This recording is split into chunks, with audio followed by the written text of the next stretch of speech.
Hey everybody, so this is my 2022 November final governor's prediction.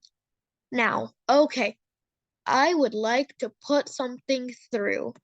My YouTube thing would not work and would not let me post this.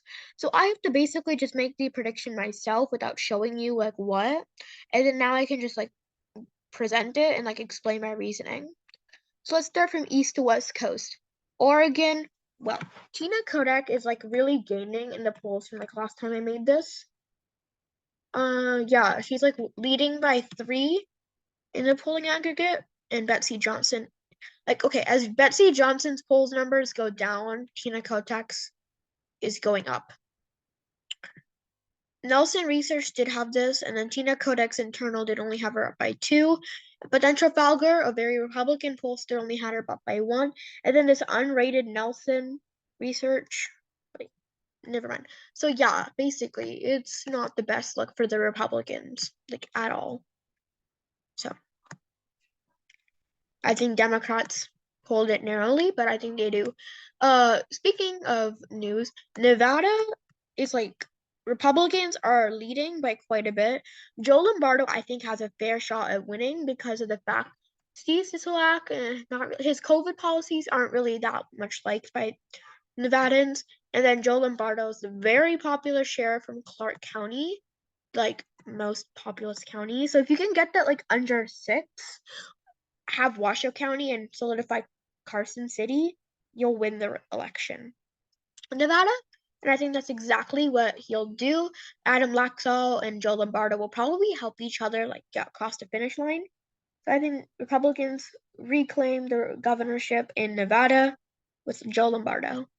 And then in Arizona, um, you see Kari Lake. Okay, Kari Lake is winning.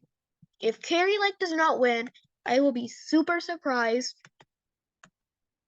She's leading by 2.6 in the polls. The last poll that had Hobbs up by this one registered poll by Marist's College, that was literally the last one. And then before that, it was Susquehanna. But yeah, Hobbs hasn't let the polling aggregate since October 10th. So almost a whole month of just like leading. So, and like people don't like Hobbs, they don't like Lake, so they're gonna stay home, and that favors Lake, so she's gonna win. Makes sense. Should. If it doesn't, you don't understand the state enough. By the way, I do live in Arizona, so I can speak. New Mexico's like 6 in the polls.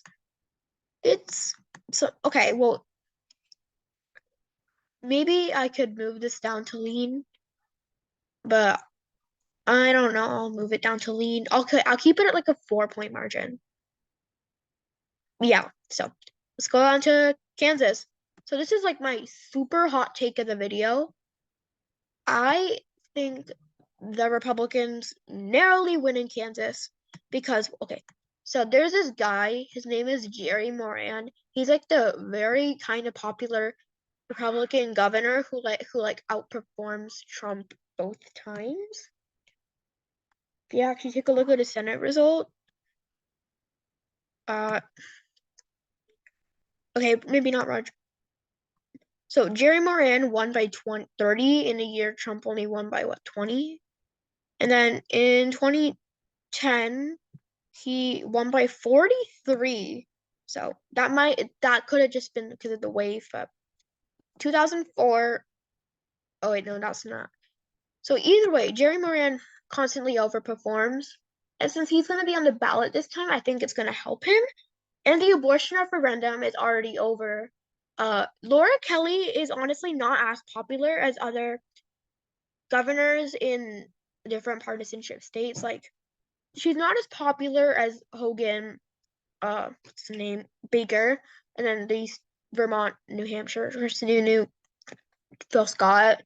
But then she's not also as popular as like John Bell Edwards. She's popular for a Democrat in Kansas, but and then there's the fact that Derek Schmidt is actually a good candidate. I think he was the attorney general before. So I think that like makes him slightly favored to win this race. Wisconsin, okay. Wisconsin, honestly, I have no problem. Like, I could move this to, like, lean. That's how confident I am on. Tim Michaels is leading by 4 in a state where polls are not too good. Although it has fell by a little bit, but still. I think, plus, Evers is semi-unpopular. Tim Michaels, okay, he's maybe not the best candidate. He's not that bad, but yeah. And then Michigan. So Michigan might have been one of the first things you ever saw on this map. And the reason I have it is because, okay, so Tudor Dixon has definitely been gaining ground. There's a poll that had her even, which, like, good job. And then there are, like, these polls which Signal and then Mitchell Research and then Emerson all have it within 5 or 5. And, like, considering where we were before, like in September and even October, 12, 11, 10-point margins. And all the way back in, like, May, it was like 34, which was super unrealistic. If Whitmer wins by 34, I don't know. Politics will reshape. So, yeah, that's my reasoning for moving it down to lean. And then Pennsylvania, I've honestly had Pennsylvania as, like, a likely state for quite a while. People are finally not what I believe.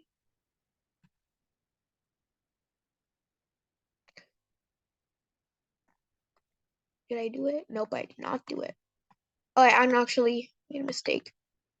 Let's actually go to Oklahoma. So Oklahoma, Kevin Stitt is not the really most popular, but then he won it by like 10 in 2018. And then there's also Joy Hoffmeister, who's actually been leading in quite a few polls. And at one point she was only down by 1. She's only down by 5 now. But because, like, she used to be a Republican who switched to Democrat and then ran in this race. So, like, that gives her electoral like, advantage. So, yeah. So, yeah, let's go to Pennsylvania. So, yeah, like I've been saying, I've been on this train for a long time. People are finally starting to catch my drift. So, Josh Shapiro is leading by 10. I don't think unlike Oz, I don't think Mastriano has led in a single poll this campaign season.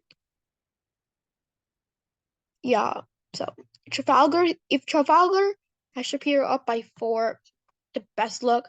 And then Susquehanna is a poll that had Trump winning. So these are not really good polls because Doug Mastriano has been called as an extremist. So this makes sense. Also, I would like to move New York actually to likely. I don't know why I put it as lean.